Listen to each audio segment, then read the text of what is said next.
이거 아까 내가 그 아주 중요한 단어를 한 개 빼먹고 넘어갔다.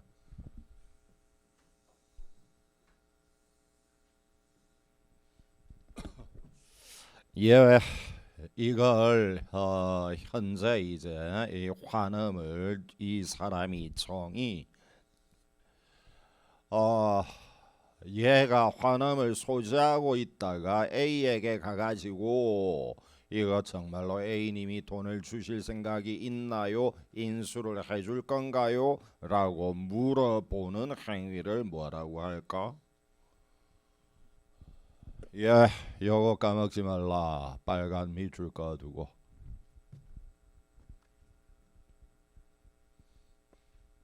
예, 이래가지고 환음 소진이 환음의 지급인에게 이거 정말로 인수를 할 건가요? 안 할 건가요? 라고 들이미는 행위를 인수 제시라고 부른다.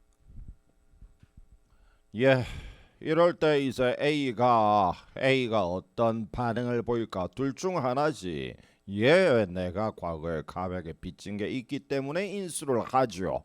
이런 그 반응도 있고 그게 아니라 반대로 정말 황당하네. 도대체 갑이 누군데 나는 모른단 말이야 갑을. 이러면 인수 거절이라고 하는 거고. 뭔 말인지 알겠나? 예, 이런데 인수가 거절이 되면 어떤 식으로 처리하는가? 그거는 나중에 공부할 거고. 여기서는 황당하네 그게 아니고 예 그러면 제가 도장을 찍죠. 이런 식으로 인수를 만약에 하게 되면 그때는 어떤 채무자가 된다고? 예, 이럴 때는 가장 진한 채무자가 되는 거다.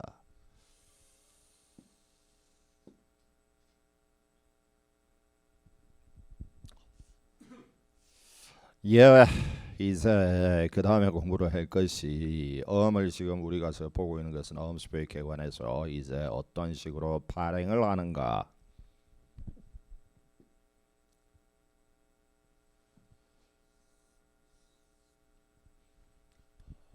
예, 이게 만약에 갑이 을에게 어음을 발행을 한다라고 하려면 이게 용지에는 말입니다. 아무거나 그냥 갑이 지가 쓰고 싶은 거 그저 마구 써서 끼면 되는 게 아니고 꼭 써야만 하는 그 사항이 법률에 열거가 되어 있다고.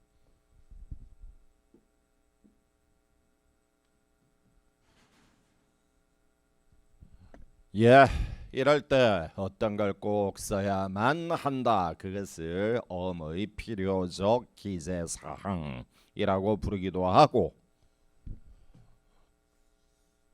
뭐 아니면 이 꼭 써야 하는 이것 가운데 한두 가지라도 빠지면 그건 어미 쓰레기가 된다. 꼭 있어야 된다. 그래서 어미 요건이라고 말하기도 해. 이런데 어떤 거를 그러면 어음에 꼭 기재를 해야 되는가? 그게 종류에 따라서 다른데 환음은 9가지를 써야 되고 그리고 이약소금은 8가지다.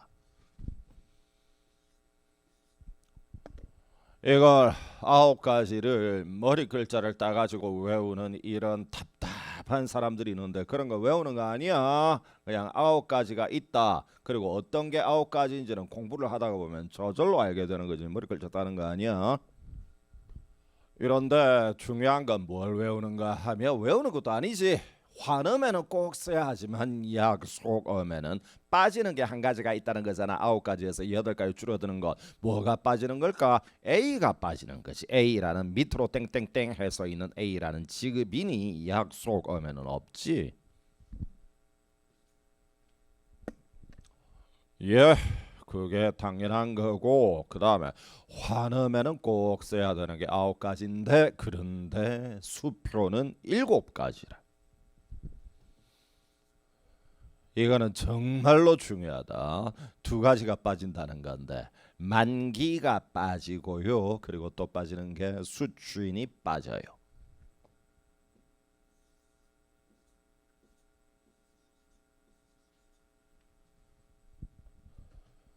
요게 아주 중요합니다. 그러면 만기가 왜 그러면 환음에는 요건인데 물론 약속음에도 만기가 요건인데요. 하지만 수표에는 만기가 없다. 예, 그게 이유가 뭔가 하면은 여러분들 저 쓰는 거 아니다. 만기가 도대체 뭐 어떤 의미를 가지고 있는지 아니?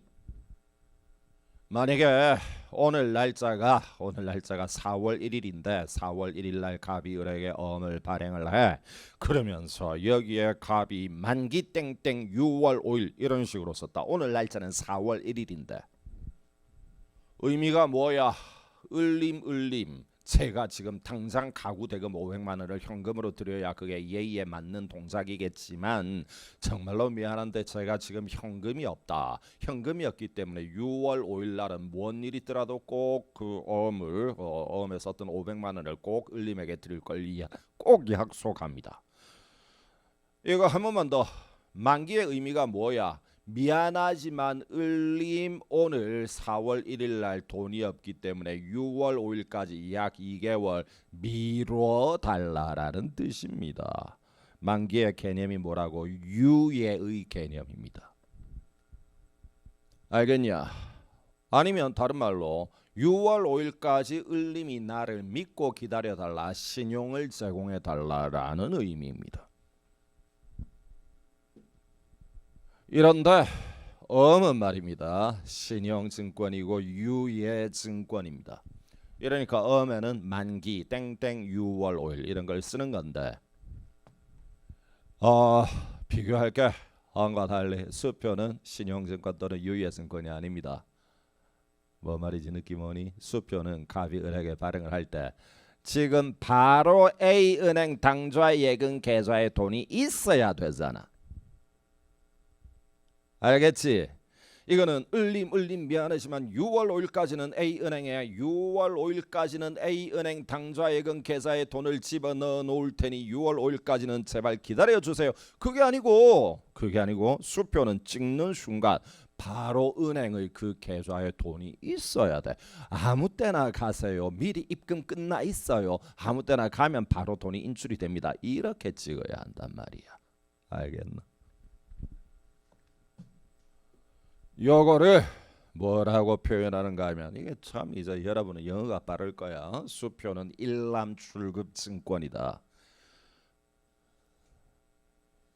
이게 뭘까? 이러니까 갑이 을에게 만약에 수표를 발행했다면 을이 일단 한번 A은행에 들이밀면 바로 돈이 째깍 나온다. 여기서 1이라고 하는 게 once란 뜻이야. 일단 네가 한번 은행에 들고 가봐 이 말이야. 그 다음에 람이 뭘까?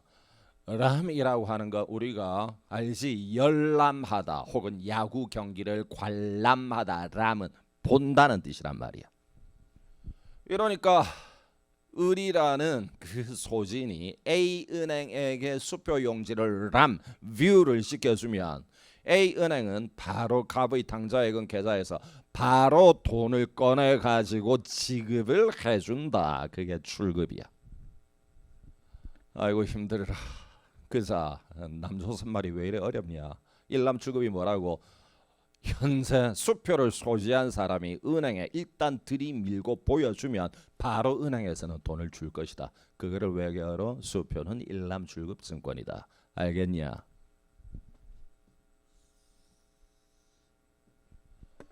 이러니까 바로 돈이 나와야지. 6월 5일까지는 좀 기다려주세요. 그때까지는 람을 시키지 말아주세요. 이런 구질구질한 말 하면 안 된다는 거예요. 이거를 다른 말로 언제든지 수표 소진이 은행에 가면 바로 지급이 될 수 있는 증권이라야 한다. 이런 뜻이에요. 예. 이러기 때문에 갑이 을에게 수표를 발행을 할 때 만기 땡땡 6월 5일 그는 을림 제발 6월 5일까지는 미뤄주세요. 이런 뜻이 되는 거고 이런 걸 써봤자 개무시합니다. 예, 이래 가지고 언과 달리 수표에는 만기를 기재할 수 없다. 만약에 기재하면 설마 법조문이 개무시한다라고 되어 있지는 않을 거고 뭐라고 되어 있을까? 이게 만약에 수표에는 만기를 6월 5일이라고 쓴다고 하더라도 아무짝에도 도움이 안 되는 무시하면 되는 기세다. 그 무익적 기세라고 표현을 합니다.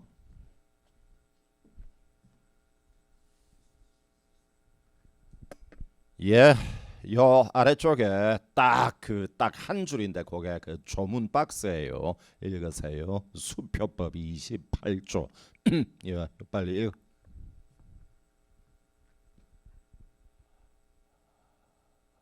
뭔 말인지 알겠냐? 그지? 수표는 일람칠급으로 한다. 수표 소진이 들고 가서 일단 람 보여주면 바로 째깍 돈이 지급이 될 수 있어야 한다. 이에 반하는 모든 기세는 쓰지 않은 걸 본다. 이에 반하는 기세 제발 6월 5일까지는 람을 하지 말아주세요. 따위에 만기를 기재하는 거는 기재받자 무시해버리겠다.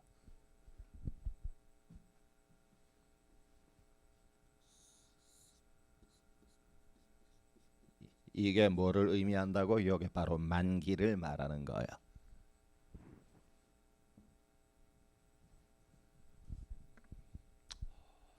예, 그 다음에 이것 때문에 우리가 조금 전에 뭐라고 했었는가 하면 어에는 만기라고 하는 걸 쓰지만 하지만 수표에는 만기가 없다. 이제 알겠니? 예.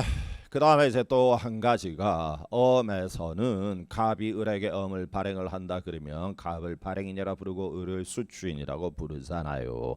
엄에는 꼭 을을 기재를 해야 하는데 하지만 수표에는 을을 쓰려면 쓸 수는 있지만 꼭 써야만 하는 것은 아니에요. 필요적 꼭 써야 하는 건 아니에요. 여기 보자.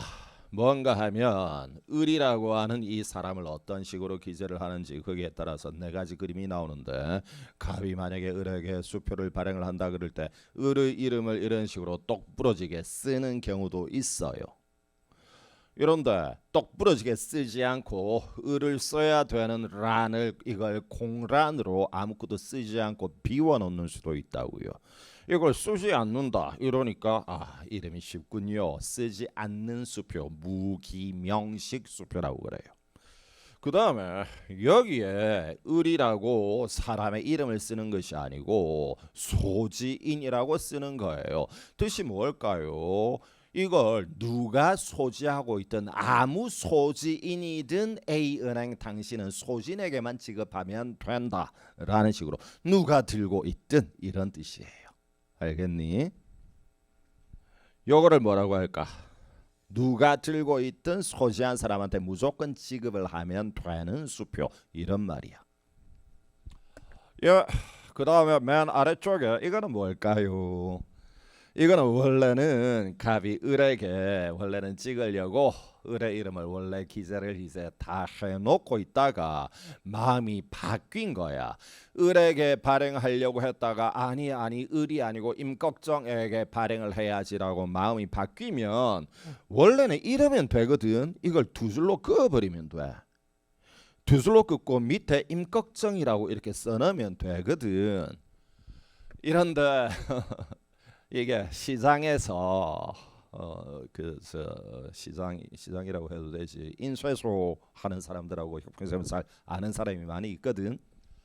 그러니까 여기에 실제로 우리 교재 같은 거 만드는 인쇄업자들 보면 공부를 그렇게 많이 한 사람들은 아니야. 대학을 나오거나 이런 것도 아닌데 그런데 엄을 쓰는 걸 보면 완전 프로들입니다. 엄법을 언제 공부를 하셨나요? 아니요. 혹시 상법 신강을 읽으셨나요? 아니요. 근데 엄을 쓰는 거 완벽하게 엄을 사용을 합니다. 당연히 두 줄 북북 긋고 임 이렇게 써버립니다. 이게 아무 문제 없거든요. 그런데 그거 있지. 정말로 글 공부만 한 선님들은 엄이나 수표 용지에다가 두 줄로 북북 끄면 막 누가 그냥 끌고 가는 줄 알아. 수갑 채워서 벌벌벌벌 떨면서 이걸 못한다고. 그러니까 선님들인 거지. 아니 어떻게 감히 유가증권에 두 줄을 꺼요? 막 이런 식으로 벌벌벌 뜨는 거예요.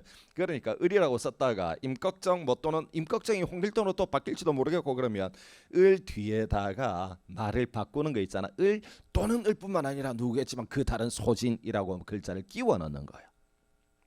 이거는 결국 누가 들고 있든 그 사람에게 A은행 니들은 돈 주면 된다라는 뜻이 되는 거야.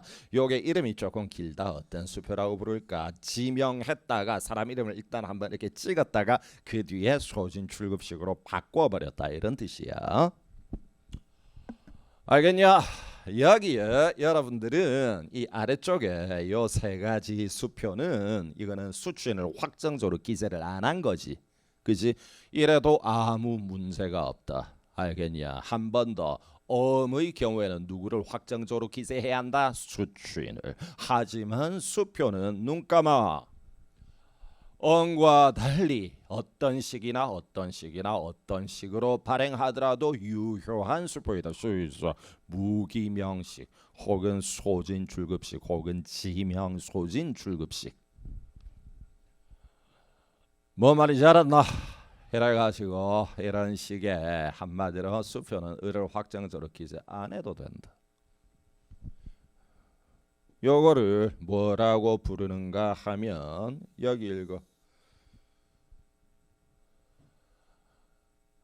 알겠니? 엄에서는 수취인이 어떤 기재사항이라고 꼭 써야 되는 필요적 기재사항이다.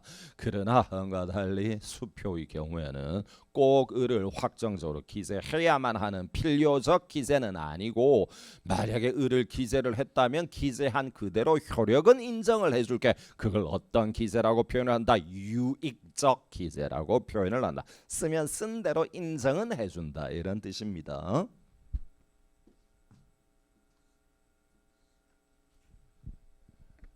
예, 이런데 이것도 이제 워낙 학생들이 학원에서 강의를 듣고 뭐 이런 거는 이제 척척 다 정답률이 막 85% 90% 올라가니까 이것도 바로 눈에 띄지 않게 또 한 번 더 꼬아서 낸다고. 예전에는 엄의 경우에는 수취인이 필요적 기재사항이지만 수표는 수취인이 유익적 기재사항이다. 이런 식의 문구를 내는데 수취인이라는 글자를 안 보이게 숨겨버리는 거야. 뭐라고 부를까? 이렇게 불러. 이러면 학생들이 이게 뭐고? 이럴 거 아니야. 이게 수취인이란 뜻이야.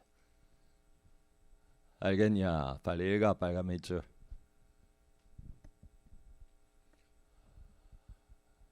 이래서 지급을 받을 자 또는 그러니까 을이지.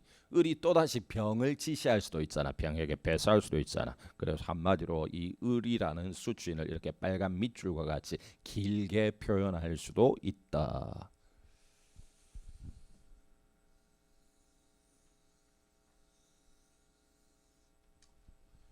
예. 이런데 좀 전에 우리가 그지 언과 달리 수표에서는 유익적이다 쓰면 쓴 대로 효력은 있다. 여기에 이게 일단 유익적으로 썼단 말이야. 을을 그지 확정적으로 기재를 했다는 건 이건 또 다시 두 가지 종류로 나뉘는데.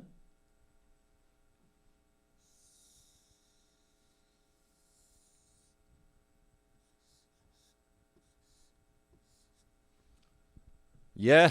여기 봐. 만약에 기재를 할 때 A은행 니들은 을에게 지급하여 주십시오 라고 쓰는 걸 기명식이라고 부르고 A은행 니들은 을에게 지급을 하거나 을이 또는 병에게 지시가 배서잖아. 을이 또다시 뭐 만약에 병에게 배서했다면 그 병에게 지급하여 주십시오. 그거를 지시식 수표라고 그래. 그런데 어쨌건 을이라는 이름을 확정적으로 기재를 하긴 했는데 겉보기의 느낌은 기명식으로 만약에 했다면 오로지 을에게만 지급을 할 수 있을 뿐 을은 절대로 배설을 하지 못한다라는 느낌이 들지는 몰라도 아니야. 이런 식으로 썼다 하더라도 을은 또 배설할 수 있지. 그게 이유가 뭐지? 엄은 당연한 어떤 증권이라고 지시증권이니까. 그래서 올바른 지문으로 이게 세 번 나왔어. 쓰지마.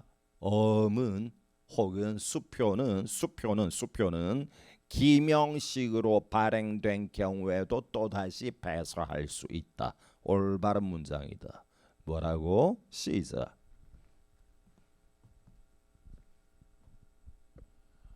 알겠냐? 그래서 어미든 수표든 설령 기명식으로 발행이 되었다 하더라도 또다시 을은평에게 배서해도 되는 거예요. 원래 당연히 배서할 수 있는 유가증권이니까.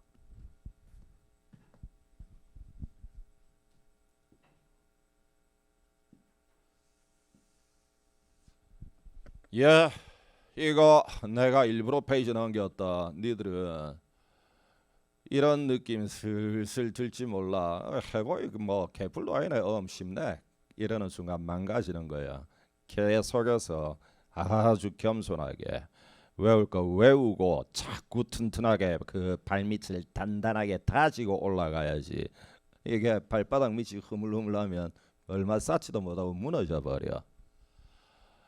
어, 조금 전에 을의 이름을 확정적으로 기재를 했는지 기재를 안 했는지 네 가지 수표의 그림이 있었거든. 네 가지 그림 이름 빨리 붙여봐. 시작.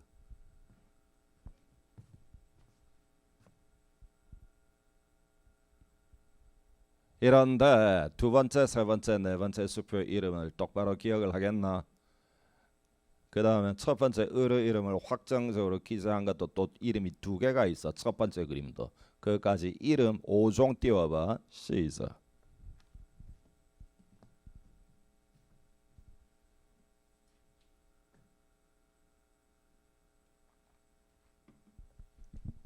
예. 그 다음 예, 이러니까 이제 여기 알겠냐? 화음에는 요건 꼭 써야 되는 게 9가지인데 수표는 7가지다. 알겠지? 뭐를 꼭 쓰는 게 아니라고. 수표에 빠지는 두 가지가 만기와 수취인이 빠진다.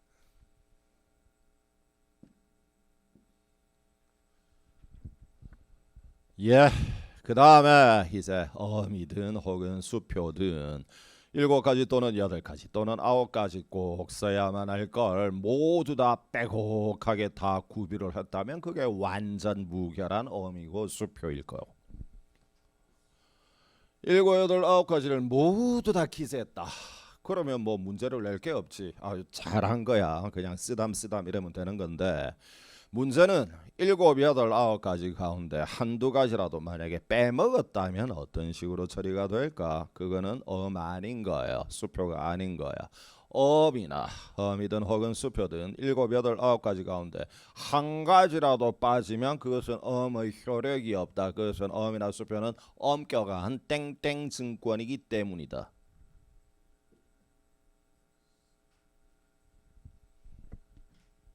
뭔 말인지 알겠니? 엄격한 요식의 증권이기 때문에 형식이 그지 일정한 형식이 요구되는 증권 그걸 요식 증권이라고 부르잖아. 그러니까 그게 한 가지라도 빠지게 되면 음이 아닌데 음이 아니라면 그러면 뭘까? 만약에 여러분이 용지를 딱 받아보니까 앞면에 원래 액면가가 500만 원이다, 1억 원이다, 50억 원이다 이게 기재가 되어 있어야 하는데 그게 기재가 되어야 하는 금액이 빠져 있다. 이러면 꼭 써야 할 요건이 빠진 거니까 그건 이 아닌데 그러면 뭐가 되는가? 만약에 이 의 그 액면가 의 그 액수를 일부러 뺐다면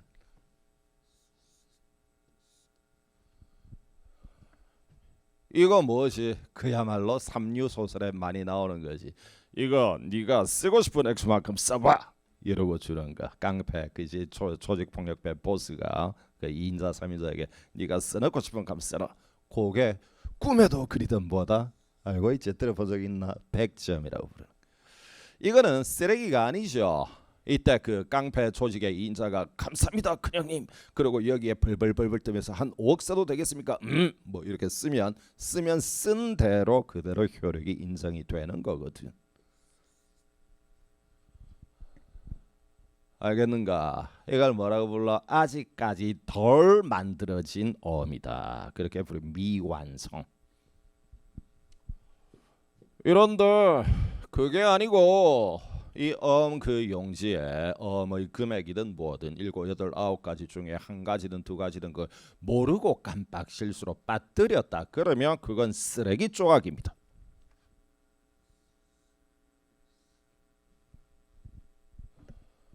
알겠나? 모르고 요건을 빼먹었다. 그러면 뒤에 그걸 메꾼다는 것도 없는 거야. 그냥 쓰레기로 확정되는 거야. 이런 까먹지 말라.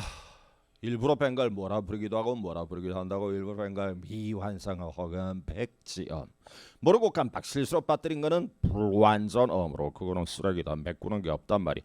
그러면 쉽게 말해서 천당 아니면 지옥이라는 거야. 만약에 일부러 갑이 뺐다 그러면 꿈에도 그리던 백지음이고, 모르고 만약에 갑이 깜빡 빠뜨렸다 그러면 쓰레기가 되는 거니까 천당일 수도 지옥일 수도 있는 건데, 만약에 여러분들이 현재 여러분의 지갑 안에 용지가 있는데 용지, 여러분이 지갑에 들이는 용지에 금액이 만약에 빠져 있다면, 그러면 천당 아니면 지옥인데, 일단은 뭘로 추정을 할까?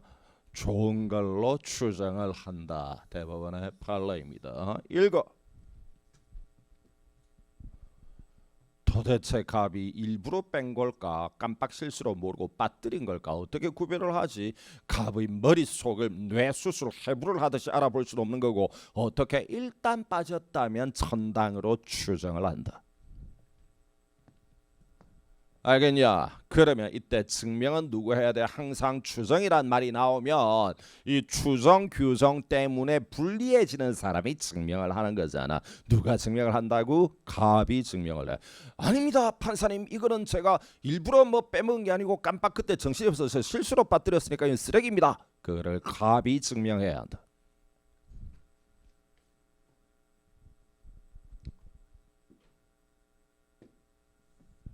예, 이제 수표의 개관에서 이제 의 종류를 처음에 제1관에서 공부를 했고, 2관에서 어떤 식으로 음을 발행하는지를 공부를 했고, 이제 3관입니다.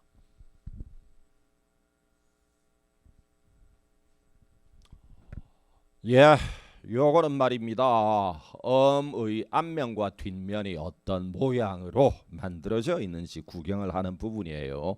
이게 상당히 중요해요. 아까도 우리는 미리 이야기했지만 음은 제일 중요한 게 그림이거든요. 용지의 모양을 읽어낼 수 있다 그러면 게임은 끝나는 겁니다.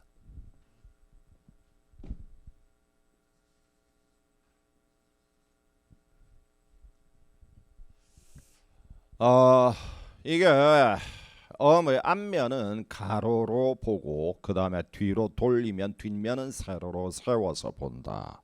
여러분, 음의 뒷면은 뭐를 하는 공간이라고 했나요? 배설을 하는 공간이다. 을이 병에게, 병이 정에게. 이런데 음의 앞면은 뭐를 하는 공간일까요? 음의 앞면은 7가지 또는 8가지 또는 9가지를 쓰는 공간이에요. 아이고 힘들어. 7, 8, 9가지 그걸 뭐라 표현하기도 하고, 뭐라고 표현실수랑 요건이라고 표현하기도 하고, 혹은 음의 필요적 기재사항 이런 식으로 부르기도 하죠. 예, 그래서 뭐 앞면에 한 8, 9가지 뭐 이렇게 써야 되겠지만 간단하게 그냥 그림을 그렸습니다. 갑이 을에게 발행을 하였다. 뭐 이렇게 해서, 그지? 여기에 이거는 뭘까? 발행인의 기명, 날인 또는 서명, 이런 거 쓰지마.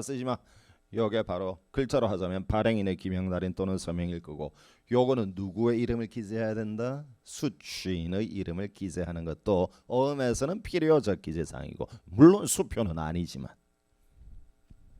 그 다음에 어음이 액면가가 얼마짜리다, 당연히 금액 기재해야 될 거고.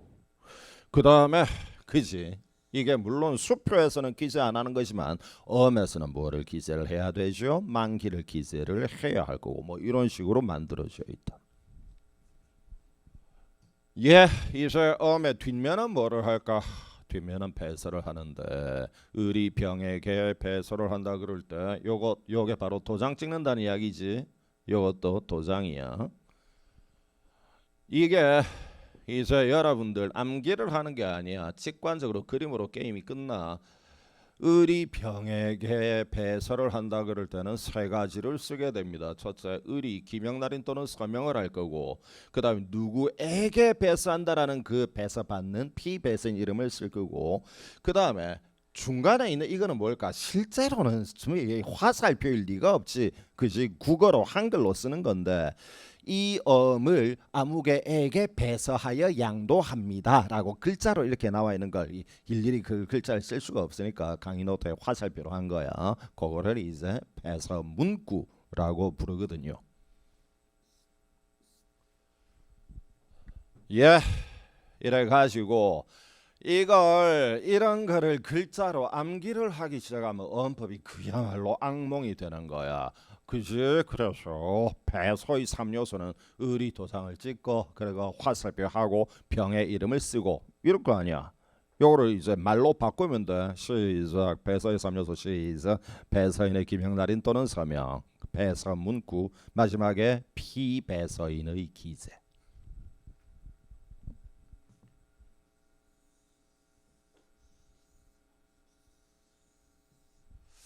예, 이런데 원래는 이 세 가지를 모두 다 기재를 하는 게 제대로 된 정식의 그런 배서인데 이 가운데 세 번째 거 누구에게 배서한다라는 병의 이름은 빼먹어도 돼요. 알겠나? 병의 이름을 빼먹은 그거를 뭐라고 부르는지 빨갛게 밑줄.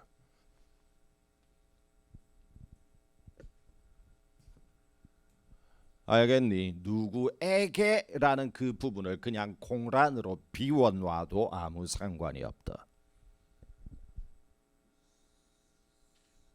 그 다음에 엄 뒷면에 배서를 할 때 이게 원래 배서의 3요소는 눈 감고 3요소 시작. 배서인의 김형날인 또는 서명, 배서 문구, 피배서인의 기재. 이 가운데 두 번째, 세 번째 요소를 모두 다 빼먹어도 됩니다. 알겠니? 요거는 뭐라고 부르는지 빨갛게 밑줄. 알겠나? 조금 더 간단하게 백지식 배설을 한다. 이런 뜻이겠네. 그지? 이러니까 올바른 지문으로 어떤 게 나왔을까?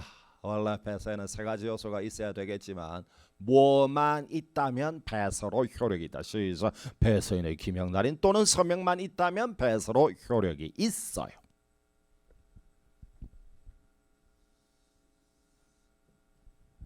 예, 이러니까 2번과 3번은 빼먹을 수 있다. 이런 것도 막 엄청나게 수십 번 나왔던 내용이고요.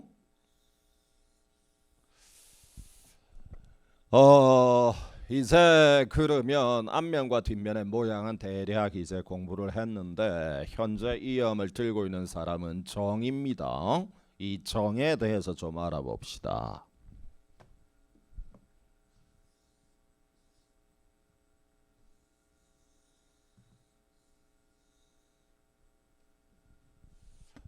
이거 여러분들 어음의 앞면과 뒷면을 쭉 연결해 가지고 우리가 지금 어음을 이제 읽어 보니까 어떤 느낌이 드니? 앞면에 보니까 갑이 을에게 어음을 발행하였다라고 쓰여져 있죠.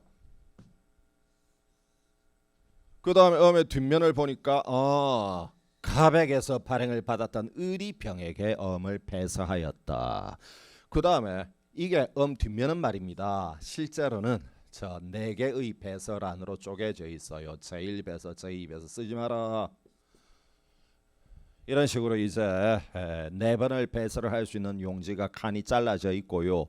만약에 4번째 그 란까지 모두 다 배서가 기재가 된 후에 5번 배서 혹은 6번 배서를 만약에 하고 싶을 일이 있다면 여기에다가 이제 딱 그저 풀로 붙여서 덧대는 종이를 붙이거든요. 그러고 나서 6번 배서, 7번 배서, 8번 배서 계속 쓸 수가 있어요. 요거를 뭐라고 할까? 안 써도 돼. 요거를 보전이라 부르기도 하고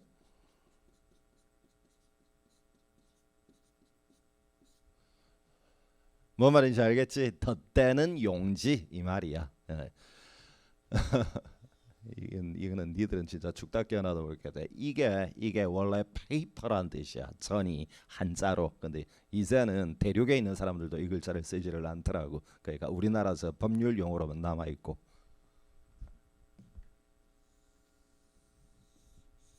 이게 아직도 남아 있는 것이 혹시 그런 거 좋아하나? 무협지 이런 거 잘 보나? 김용 뭐 사마달.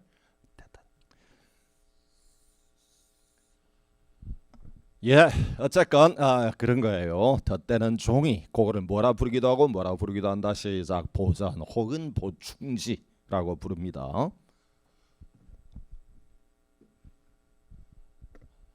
여기 봐.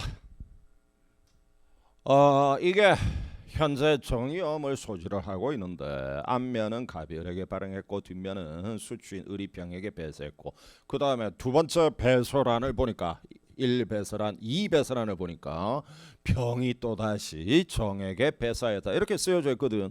이러니까 쓰여져 있는 내용으로만 보면 이 정은 여러분 눈에 보일 때 도둑놈처럼 보이십니까? 진짜 엄상 권리자로 정이 보이십니까? 권리자로 보이는 거죠. 갑이 발행했고 의리병에게 배서했고 병이 다시 정에게 배서하여 정이 들고 있다. 이런 식으로 보이잖아. 이 정이 도둑놈처럼 훔쳤다 이렇게 보이는 게 아니잖아. 예, 이게 아름다운 우리말입니다. 겉보기에 정은 진짜 권리자처럼 보이죠. 요거를 자 법률용어로 겉보기에 진짜처럼 보인다. 그것을 어떤 자격이 있다? 형식적 자격이 있다라고 표현을 합니다. 용어는 알아야 돼. 아무리 일본어가 쉽다고 하더라도 단어 공부를 안 하고는 한마디도 못할걸? 이거 꼭 단어는 알아야 돼. 겉보기에 진짜처럼 보인다를 뭐라고 표현한다? 이러면 여기에 어떤 사람이 겉보기에 진짜처럼 보이는 거지? 이게 앞면에 끝나는 을이 뒷면에 시작하는 사람하고 똑같아야 되고, 그지?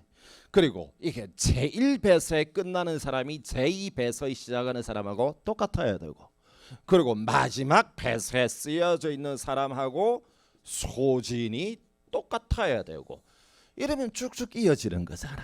요거를 뭐라고 표현을 한다? 배서가 연속이 된다. 뭐 말인지 알았냐?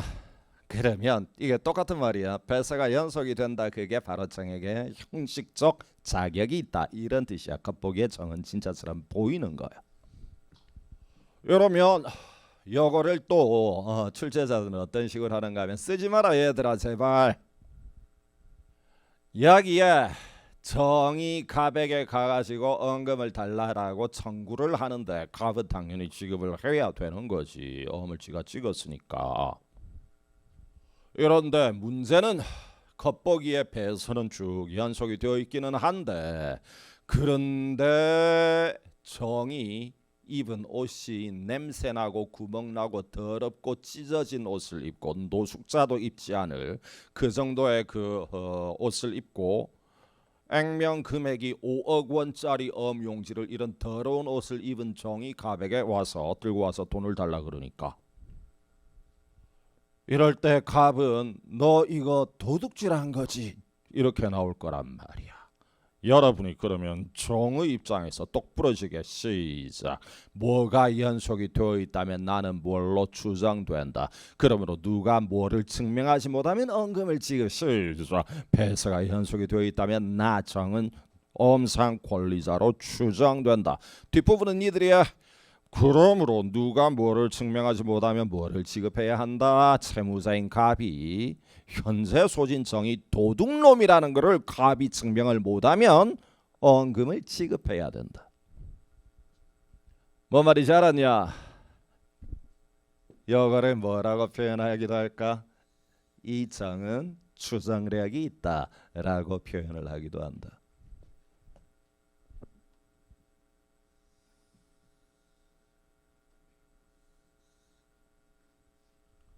이거 여기에 이 A, B, C 세 개의 표현은 다 똑같은 말이다.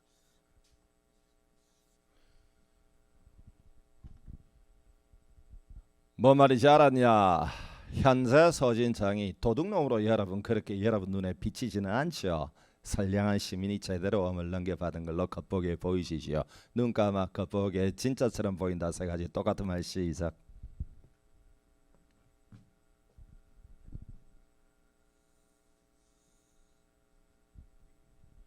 예, 이러니까 요게 헌법 16조 1항에 이렇게 쓰여져 있거든요. 자, 16조 1항 바로 한 페이지 지나가면 나올 거예요. 여기 보자.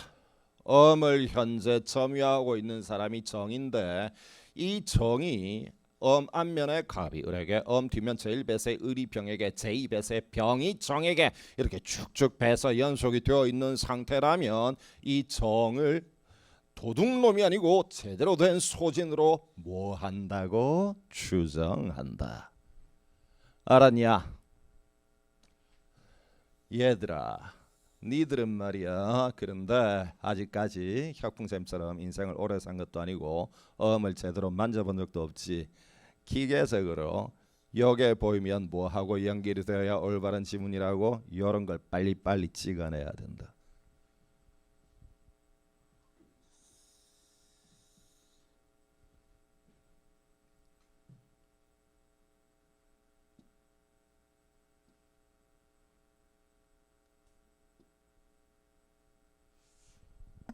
예, 이게 이제 우리가 조금 전에 공부를 했던 건 현재 우리가 공부를 하고 있는 건 엄의 앞면과 뒷면 모양을 공부하고 있는 중이에요.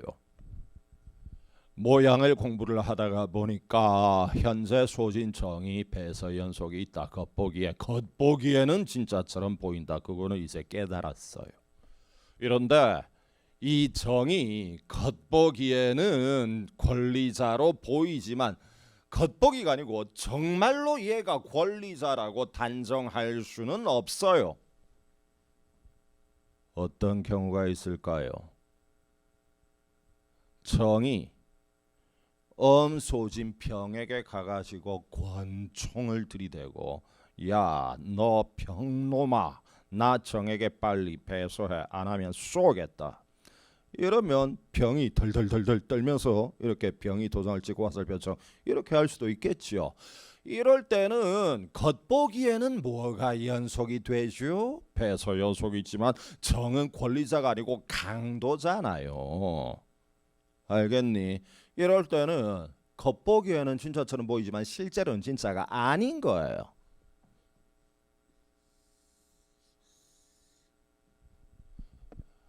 이걸 뭐라고 할까? 겉보기가 아니고 정말 실제로 권리가 있다. 그거는 실질적 자격이 있다. 이렇게 표현을 해요.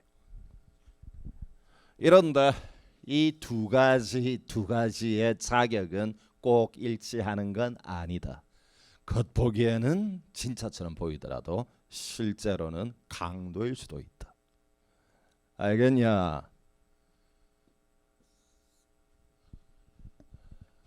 뭔 말인지 알았냐?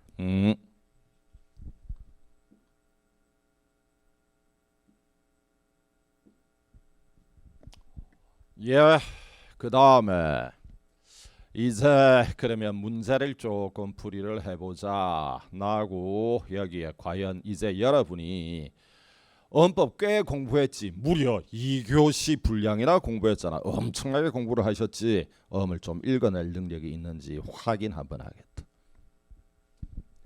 여기 앞면이야. 앞면은 가벼르게 발언을 했다.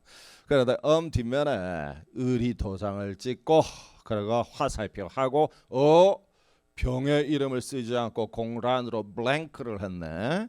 이걸 어떤 배서라고 부르다 혁풍선생님께서 머리가 나빠서 기억이 병의 이름을 쓰지 않은 걸 어떤 배서라고 까먹지 말라.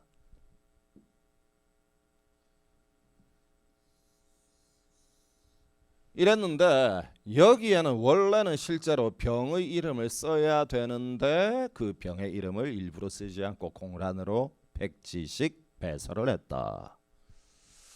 이런데 이거를 병이 정에게 이 엄을 넘길 때 원래 여러분 엄을 양도를 한다, 엄을 넘긴다라고 할 때는 배설을 해야 되잖아요.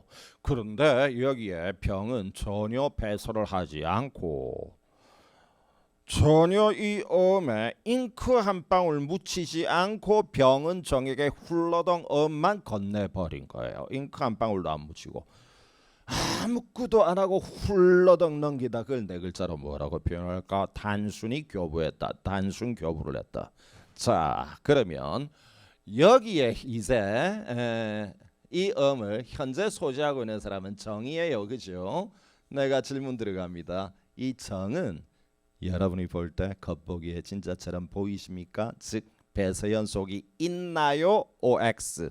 배서연속이 있다. O. 배서연속이 없다. X. 2분의 1이다. 모르면 찍어. O야 X야. O야 X야. 아주 기쁘다.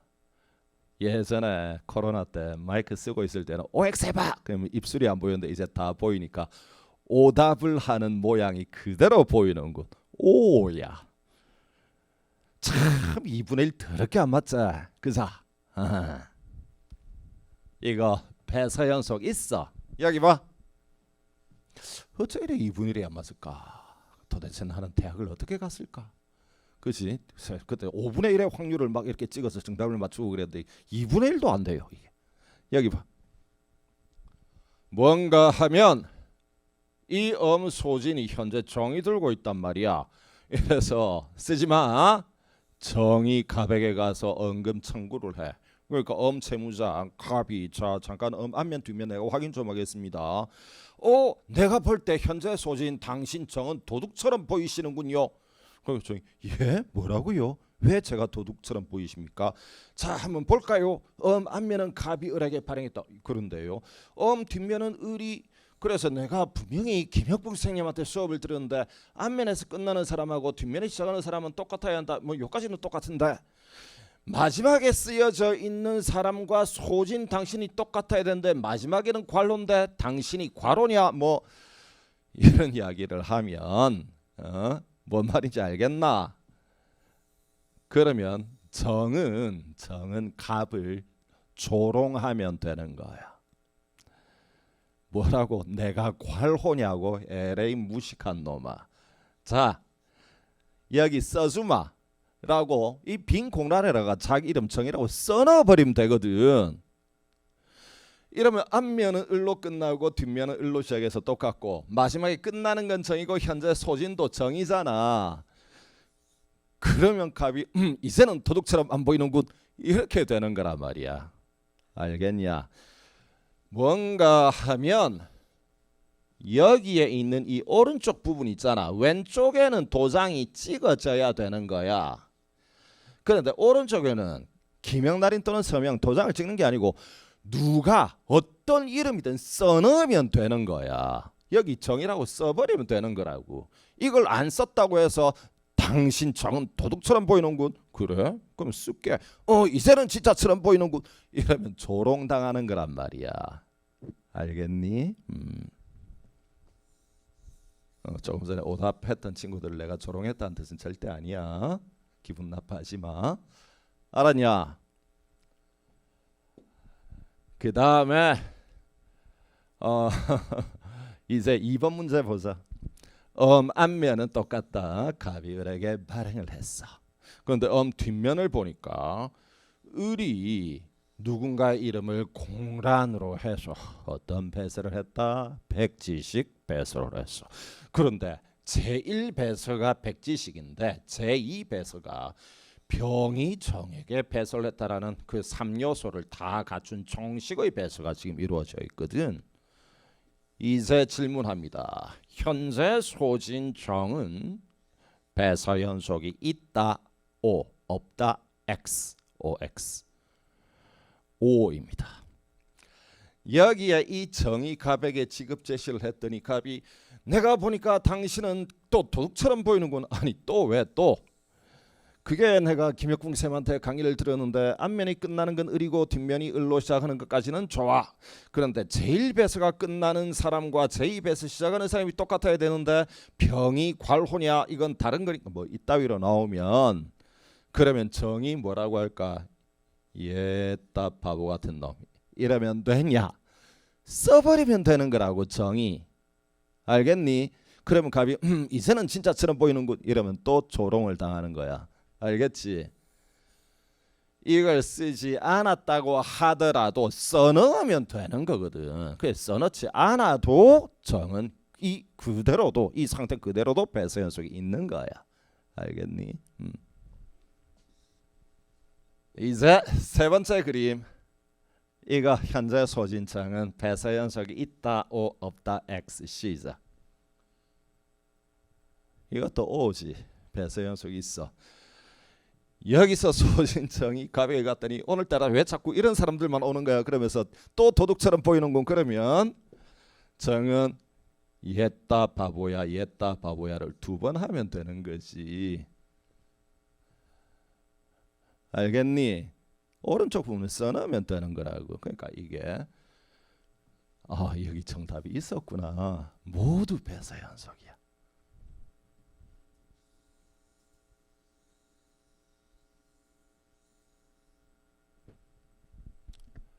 의미를 알았냐? 예. 이제 그러면 뭐 이 정도면 여러분은 아주 중요한 걸 깨달은 거야. 헌법을 백날 몇 년을 공부를 해도 이게 안 보이는 사람이 아주 많거든. 그러면 이제 암기 과목이 되는 거야. 그 끔찍해지는 거야. 이렇게. 그 다음에 문제는 요거 한번 문제 풀어보자. 정에게 엄을 넘긴 병은 엄상의 책임을 지는가? 요게 뜻이 뭔가 하면 자 이거 보자. 우리 옛날에 이런 말을 한번 한 적이 있는데 여기 봐. 이 엄소진정이 가백에 엄금 청구를 했어. 돈을 달라고. 물론 여기에 엄의 발행인인 갑은 엄상 책임을 져야 하는데 그런데 현재 알거지야. 사업이 망해서 거지라서 돈이 1원 한 푼 없는 거야. 갑이. 그러면 돈을 못 주는 거지. 에이, 돈이 없으니까 주고 싶어도 못 주잖아. 돈을 못 준다. 무식한 혁풍세음은 앞으로 알거지란 표현을 주로 쓸 거야. 돈이 없어서 돈을 못 준다. 그거를 언법교과서에서는 지급 거절이라고 표현을 해.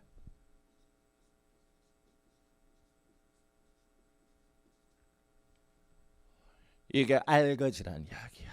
이게 지급을 거절한다는 말이 그 말의 뉘앙스로는 갑이 막 못되게 눈을 부릅뜨고 정에게 못 줘 이 새끼야 이런 느낌인데 그게 아니고 죄송하지만 눈물을 뚝뚝 흘리면서 제가 돈이 없어서 못 드려요. 그걸 지급 거절이라 그래. 요거를 시장통에서 뭐라고 부를까? 자 퀴즈 초성 퀴즈 뭐라고 하지? 부도 났다고 보는 거야. 선생이 참 못됐네. 애들 데리고 장난이나 치고 부도 났다고 부르는 거야. 알겠니? 그게 앞으로 근데 여러분들 그 시험 문제에도 부도라는 용어가 몇 번 쓰인 적이 있어. 사실 그건 건전한 건 아니야. 언법 용어로 출제를 해야지. 애들한테 지급 거절이라고 해야 돼. 알겠나?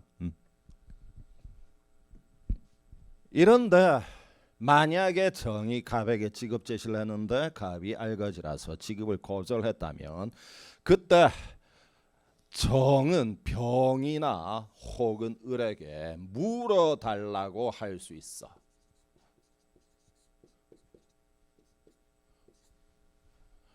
요거를 법률 용어로 뭐라고 하는지 누가 나를 기쁘게 해줄래? 네 글자야 뭐?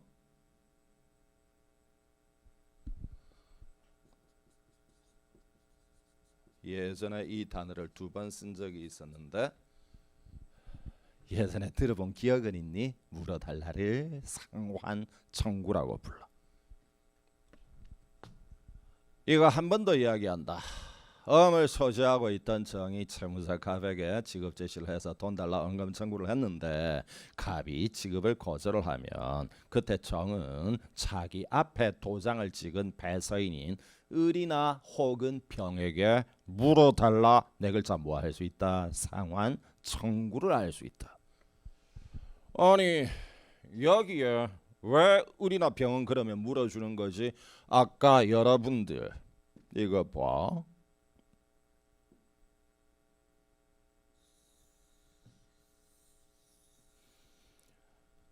옳지. 여기에 아직까지 A가 도장을 찍지 않았어. A가 도장을 찍지 않았다면 A는 어음채무가 있다 없다? 없지. 그지? A가 도장을 찍지 않았다면 어음채무가 없다고. 그런데 도장을 요렇게 찍었다면 일단은 어음채무자가 되는 거잖아. 뭔가 하면 어음에는 기명날인 또는 서명을 해야 어음상의 책임이 발생하는 거야.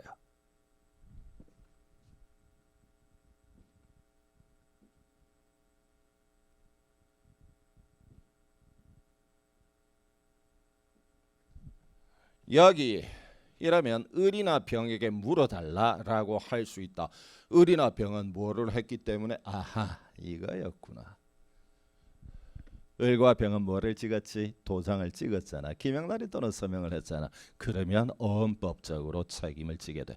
그러니까 어음에다가 도장을 찍는 건 굉장히 신중해야 되는 거야. 여러분도 나중에 실무에 나가서 혹은 수표의 경우에 어떤 뭐 글자를 써넣는 거는 그거는 두려워할 필요가 없어.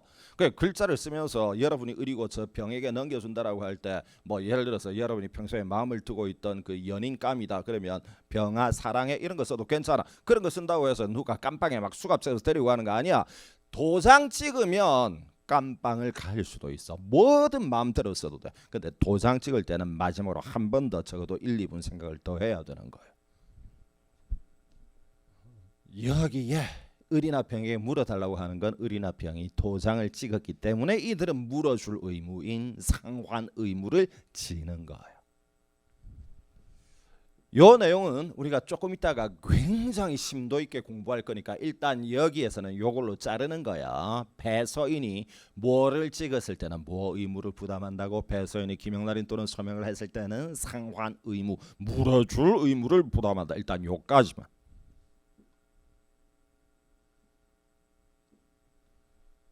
예, 이러면 여기 보자. 이제 한 번 더 이 질문. 정액의 어음을 넘긴 병은 과연 어음상 책임 물어줄 상환 의무를 지는가? 1번 그림의 병은 의무가 있냐? 2번 그림의 병은 3번 그림의 병은 여러분 1번 그림에 잉크 한 방울 묻히지 않고 훌러덩 정액에 단순 교부를 했던 병은 어음상 책임이 있다 O 없다 X X야. 얘는 도장을 찍은 적이 없단 말이야. 이런데 2번 그림과 3번 그림에서의 병은 도장을 찍었지. 있네 여기. 알겠니? 기명날인 또는 서명을 했다. 도장을 찍었단 말이야. 1, 2분 골똘히 생각하다가 에이 찍자 찍는 게 맞아. 찍는 순간 병은 책임이 일어나는 거야. 예, 요거 빨리 두 덩어리 읽어.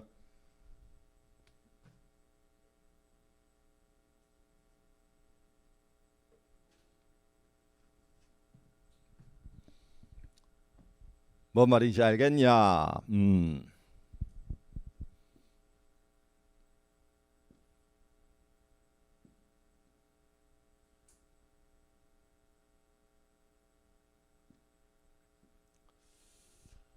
뭐 이런 정도면 이제 니들이 아직까지 어음의 앞뒷면을 읽어낼 능력은 없고 그냥 기껏해야 배서 연속 정도를 읽어낼 능력은 조금 전에 그 정도는 만들어진 거야. 예, 문제는 여러분들이 조금 전에 알겠다 여기서 뭐 이것도 현재 소진이 배서 연속이 있고 이 2번 그림도 3번 그림도 다 배서 연속이 있구나. 문제는 이게 실전에 그림으로 안 나오거든. 글자로 나와. 이 그림을 빼곡하게 글자로 묘사를 해가지고 이것장은 배서 연속 있어 없어 이러고 물어본단 말이야. 이제 그림은 읽어내는데 글자를 읽어낼 능력이 이제 필요하다고 시험을 치려면.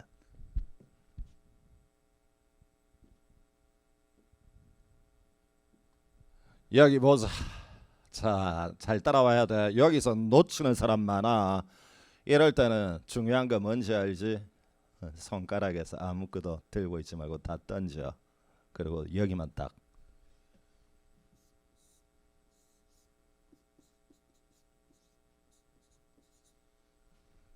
예, 엄의 앞면은 이런 모양이고 가비을하게.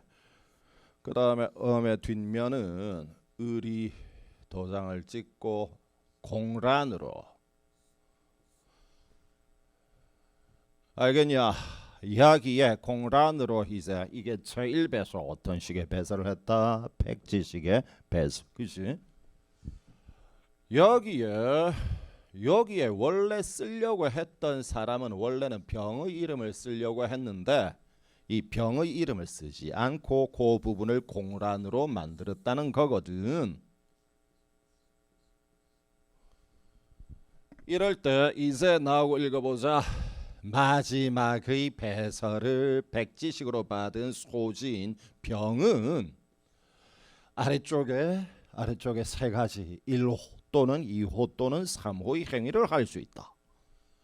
먼저 여기의 뜻이 뭘까? 1호 여기에 병이 이 공란에 자기의 이름 병이라고 써놓을 수도 있다. 이렇게 알겠니?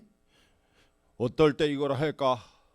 앞으로 오늘이 뭐 예를 들어서 5월 1일인데 만기가 6월 5일이니까 한 달 넘게 남았으니까 내가 1개월 정도 보관을 할 때 그냥 안전하게 내 이름을 그냥 써버리겠다. 쓰고 장롱에다가 보관을 하겠다. 뭐 써놓고 보관한다. 아무 문제 없다. 뭐 쓰려면 쓰는 거지.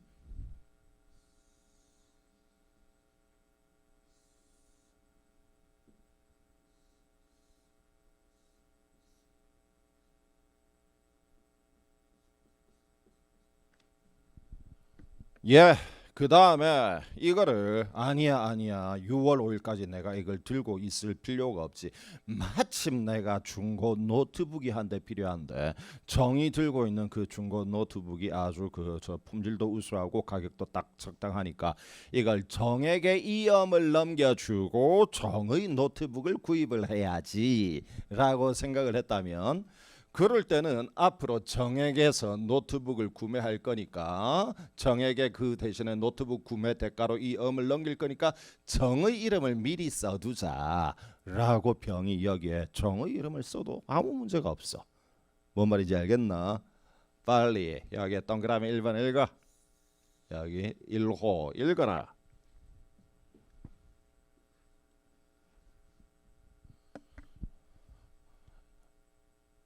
알았냐? 니들이 한 번 더 내 말을 잘 듣고 1호에 눈을 딱 꽂아서 잘 따라와. 병은 어떤 행동을 할 수도 있고 어떤 행동을 할 수 있다. 자기의 이름을 공란에 써놓을 수도 있고 아니면 자기가 이 암을 앞으로 넘기려고 하는 정의 이름을 공란에 써놓을 수도 있다. 알겠니? 이런데 만약에 병이 자기의 이름을 병이라고 썼다. 앞으로 넘길 정의 이름을 이 공란에 썼다. 이랬다면 이럴 때는 병이 엄상 책임을 질까요? 안 질까요? 사람의 이름은 썼지만 도장을 찍은 건 아니란 말이야. 이거 가지고는 엄상 책임이 발생 안 하는 거야. 뭔 말인지 알았나? 그러니까 사람의 이름을 써놓지만 도장 찍은 건 아니거든. 김영란이 또는 서명이 없었거든. 그러니까 이건 아직은 엄상 책임이 없는 거야.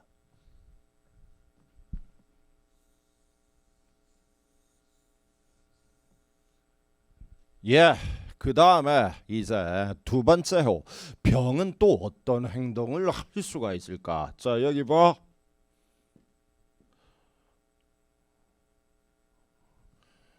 여기에 을이 병의 이름을 공란으로 해서 이런 식으로 제일 배설을 했을 때 이 병이 또 할 수 있는 행동은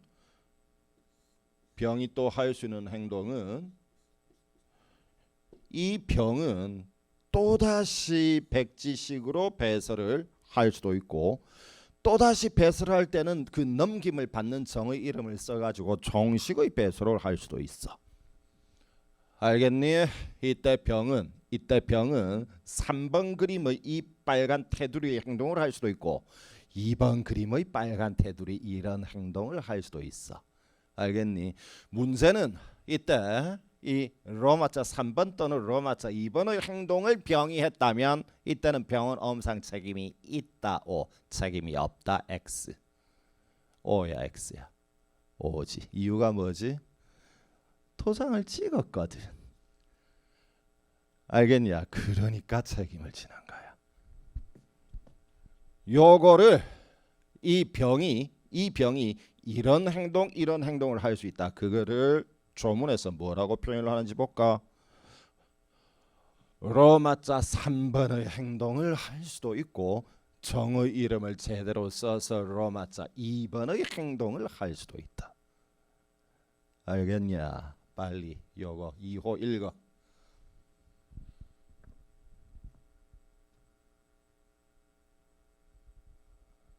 뭔 말인지 알았나? 그 다음에 이제 이 병이 또 어떤 행동을 할 수가 있을까?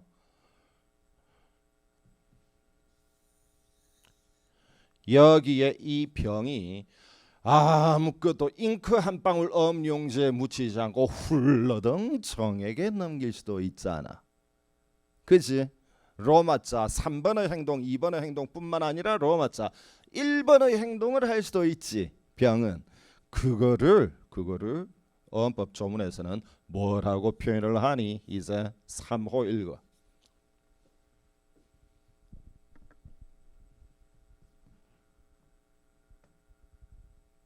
뭐 말인지 알았나? 이해를 하겠냐? 예, 여러분은 이러면 이제는 배서 연속과 관련해서는 그림을 읽어내는 법과 그 그림을 글자로 바꿨을 때 글자를 읽어내는 법까지 다 숙달한 거야.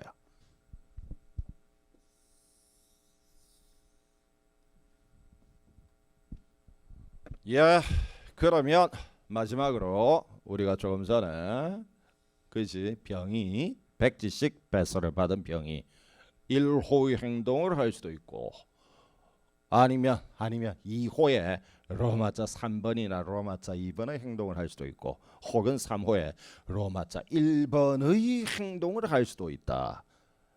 이해하겠냐? 눈 감고 애를 써봐. 1호, 2호, 3호 뭐를 할 수 있다, 뭐를 할 수도 있다, 뭐를 할 수도 있다. 원문 한번 띄우려고 애를 써봐. 시작 빨리.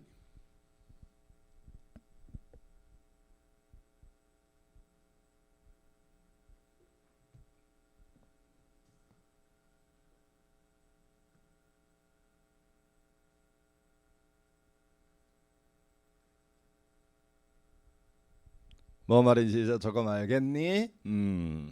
그다음 여기 보자. 아까 우리가 지금 이제 앞면과 뒷면의 그림을 보는 방법을 다 공부를 끝을 냈는데 어쨌건 용어 한번 확인 들어간다. 쭉쭉 이제 이어져 있어서 겉보기에 진짜처럼 보인다. 그걸 세 가지 법률 용어로 표현해 보아.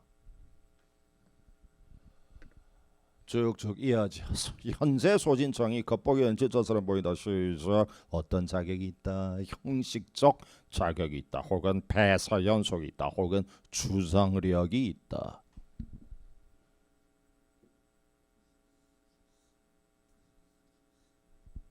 요게 보이면 이런 식으로 연결이 된다. 아까 이야기했지.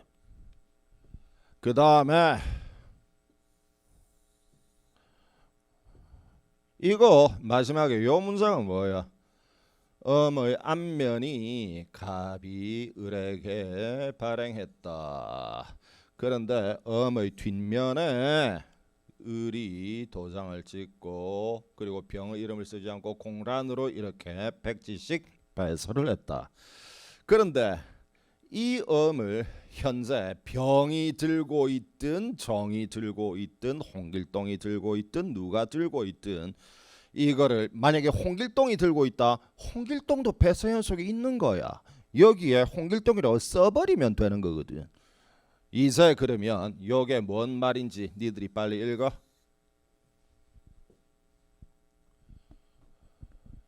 알겠나? 배서 연속이 있는 상태라면 그 사람은 적법한 권리자로 겉보기 진짜처럼 추정이 된다. 그리고 마지막 배서가 공란으로 되어 있다면 병이 들고 있든 정이 들고 있든 홍길동이 들고 있든 추정이 된다. 배서 연속이 있다 이 뜻이야.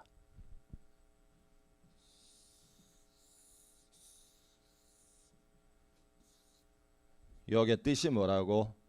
혁붕쌤은 몰라. 니들 있어. 알겠냐? 뭐지?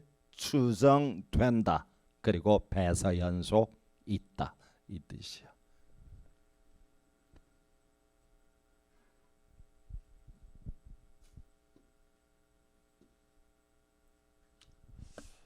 예, 뭐 이런 정도 하시면 되겠고, 자, 그 다음 주제 들어갑시다.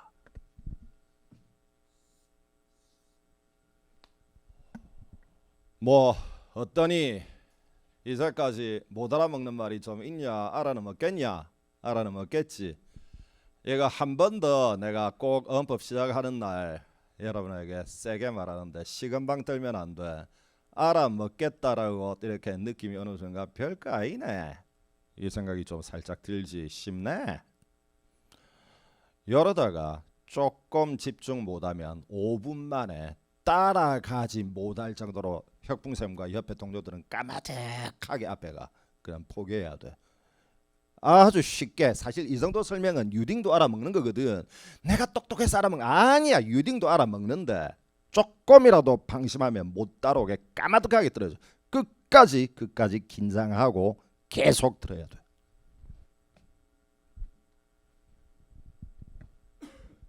예, 이제 그 다음에 볼게. 음상의 권리를 어떤 식으로 취득을 하는가.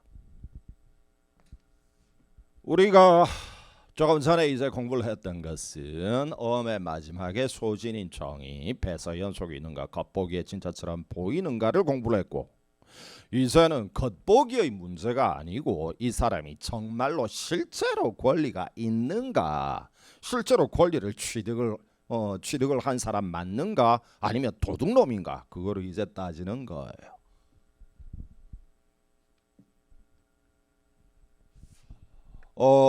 이게 말입니다. 음상의 권리를 취득을 한다는 건 두 가지가 있습니다. 승계 취득이 있고 선의 취득이 있어요.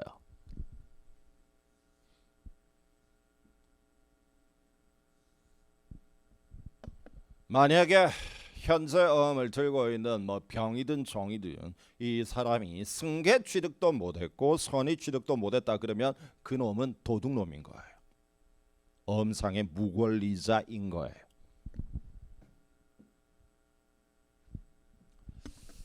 예, 그러면 먼저 첫 번째가 일반적인 취득이 승계 취득인 거죠.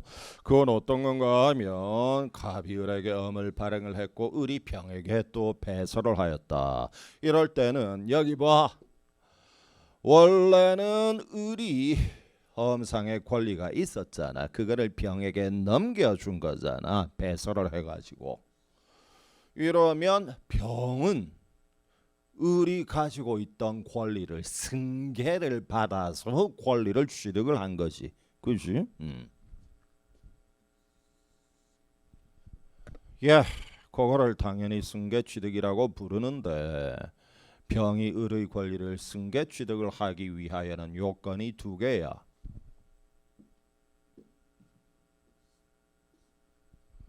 예, 먼저 동그라미 1번 읽어. 이게 뭐야? 병이 을의 권리를 내가 승계를 받아서 권리자가 되었다라고 하려면 을에게 권리가 있어야 그걸 승계, 넘겨받기가 승계잖아. 넘겨받는 게 되는 거지. 만약에 을이 갑에게 권총을 들이대고 니놈이 나 을에게 엄을 발행해라 이런 식으로 해서 강도짓을 했던 을이라면 이런 을은 무권리자잖아. 이런 경우에는 병도 승계 취득을 못하는 거야. 을에게 권리가 있어야 그걸 승계를 받는 거지.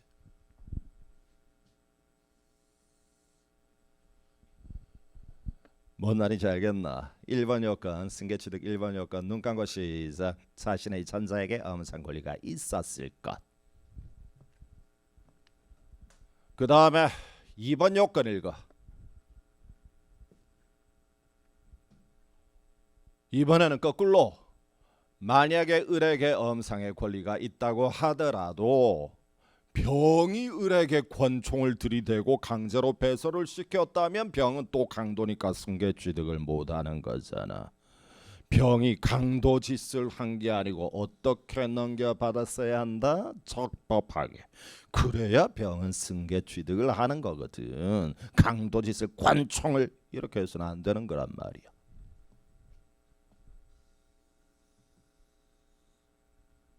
이런데 이게 단어가 뜻이 뭐고 그게 법률에 적합하게 그게 이 뜻이잖아. 그러면 도대체 병은 을에게서 제대로 적법하게 넘겨받았어야 한다. 어떤 법률에 따라 적법하게 넘겨받았어야 할까? 일반적으로는 을이 가지고 있던 엄상 권리를 병에게 배설을 해서 넘기는 게 가장 대표적인 거지. 뭐 아니면 이런 것도 있지. 예를 들어 가지고 뭐 예를 들어서 홍길동이 여기에 들어가는 원래는 임꺽정이가 여기에 들어가야 되는데 그지 임꺽정의 이름을 공란으로 해서 백지식으로 배설했는데 임꺽정이 아무개에게 잉크 한 방울 묻히지 않고 훌러덩 넘겨도 임꺽정의 권리는 아무개에게 승계 취득이 되겠지. 이거 잉크 한 방울 묻히지 않고 아이고 나 이 말 싫어. 네 글자로 뭐라 그래? 단순 교부. 예, 그걸 네 글자로는 그렇게 부르는데 그냥 두 글자로 출제를 할 때 교부라고 출제하는 경우도 있어.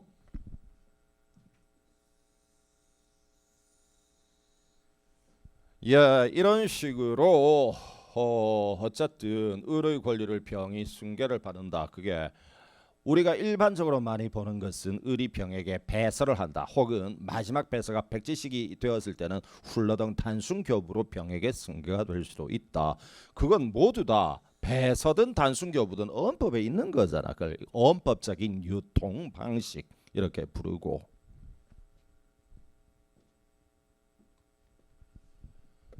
이런데 꼭 엄이 말이야. 언법적인 방법으로만 이전 승계가 되는 건 아니야. 어떤 식으로 넘어가는 경우도 있나?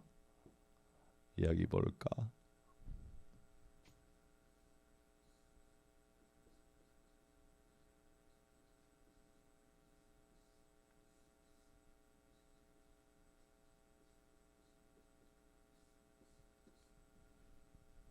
여기에 현재 엄소지는 병이거든. 이런데 병이 사망을 했다. 그리고 아들 정이 물려받는 경우도 있겠지. 이 엄이 만약에 1억 원짜리 엄이라고 한번 생각을 해봐. 1억 원짜리 엄의 소유자이던 권리자 병이 사망하면 그 1억 원짜리 엄은 누구 소유가 돼? 아들께 되는 거지 당연히.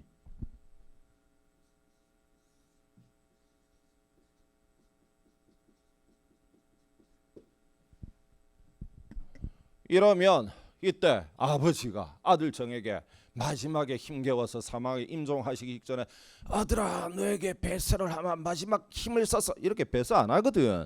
그냥 사망한단 말이야. 배설을 한 적도 없고 단순 교부를 한 적도 없지만 아들은 권리자가 되는 거지. 아들이니까. 여러분 이건 어느 법에 있는 거야? 상속은 언법에 있나? 없어. 민법에 있는 거야. 그 다음에 이것도 있을 거야. 만약에 병이라는 회사가 있어. 병이라는 회사에 수백 개, 수천 개, 수만 개의 재산이 있는데 병이라는 회사가 정이라는 회사에 흡수합병된다. 이러면 병이라는 그 회사는 없어지고 모든 권리가 정이라는 회사에 포괄 승계가 되겠지.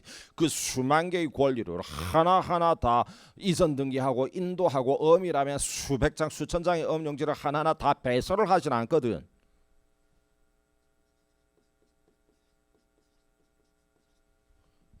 알겠니? 그러면 병이라는 회사가 정이라는 회사에 흡수합병되었다 그러면 병이 가지고 있던 병회사가 가지고 있던 수백 장의 엄은 모두 이제 정회사의 소유로 포괄 승계가 된단 말이야. 이거는 어디에 있나? 합병은 이거 언법에 있나? 아니지. 이건 그지? 상법에 있단 말.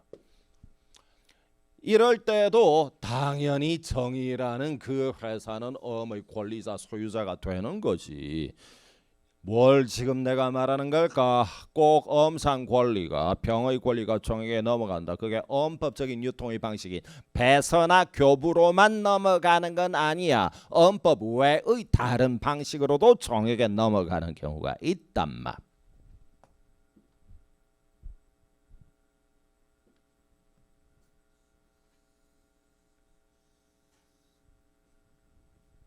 예, 요거 빨간 테두리 읽어.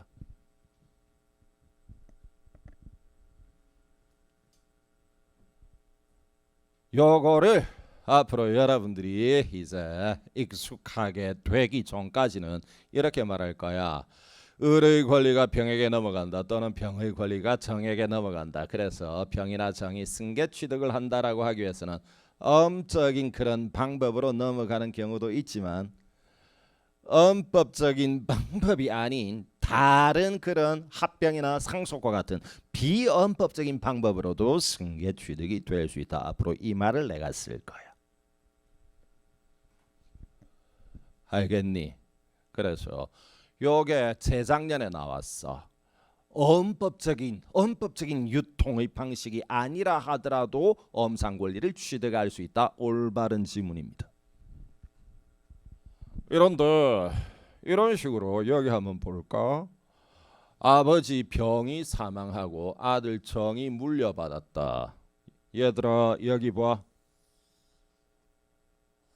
아들 정이 물려받았다. 이제 아들 정이 현재 소지하고 있겠지.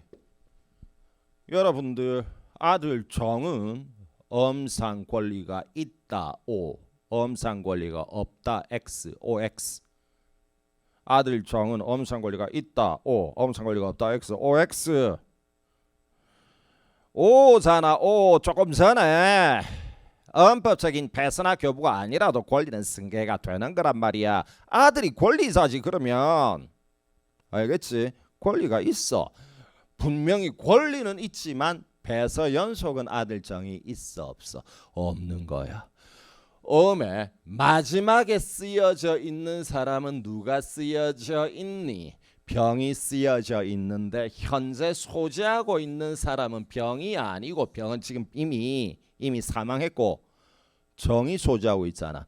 마지막에 쓰여져 있는 사람하고 현재 소지는 똑같은 사람이 아니잖아. 그러니까 현재 소진 정은 엄상의 권리는 있어. 아버지의 엄을 물려받았으니까. 그러나 배서 연속은 없는 거야.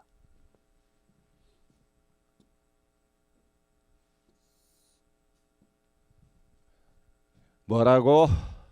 엄법적인 방법이 아니고 비엄법적인 방법으로 엄상 권리를 승계를 받았을 때는 엄상 권리가 승계가 되긴 하지만 뭐가 발생할 가능성이 매우 높다? 배서 불연속. 알겠니? 요 말 이해를 하겠냐? 요 말 이해를 했다 그러면 꽤 이제 잘하는 거야. 이것도 똑같다. 여기 봐. 병이라는 법인이 정이라는 법인에 흡수합병되었다. 그러면 병이 가지고 있던 수백 장, 수천 장의 엄을 한 장 한 장 다 배설을 하고 그러면 못하거든. 그냥 합병 등기만 하면 한 방에 포괄 승계가 되잖아. 그러면 엄 용지에는 마지막에 쓰여져 있는 건 어떤 회사가 쓰여져 있는데 소지는 어떤 회사가 되니? 마지막에 쓰여져 있는 건 병이라는 회사가 쓰여져 있는데 소지는 정이라는 회사잖아. 이때도 정은 합병을 해서 포괄 승계를 했기 때문에 권리는 있어. 정이라는 회사에게. 그러나 배서 연속은 없는 거야. 겉보기에는 진짜처럼 안 보이는 거야. 그러나 실제로 권리는 있는 거야. 알겠니?